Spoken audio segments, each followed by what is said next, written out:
Hey everyone, welcome back to the channel. In this video, I'll walk you through how to buy Kindle books on Amazon. To get started, open the Amazon app on your mobile device and make sure you're logged into your account. From the home screen, tap on the three-line menu icon in the bottom right corner, then scroll down and select the Kindle Store. This will take you to a section where you can explore all available Kindle books.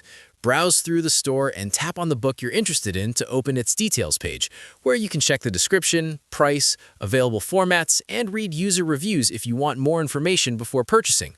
Once you're ready, choose your preferred format, such as the Kindle Edition, review the price, and tap on Buy Now. Next, select a payment method by choosing a saved option or adding a new one, and apply a gift card or promo code if you have one. Finally, confirm your purchase to complete the order, and the book will be added to your Kindle library. That's how easy it is to buy Kindle books on Amazon. I hope this video was helpful. If it was, don't forget to like, share, and subscribe for more easy tutorials. Thanks for watching, and I'll see you in the next one.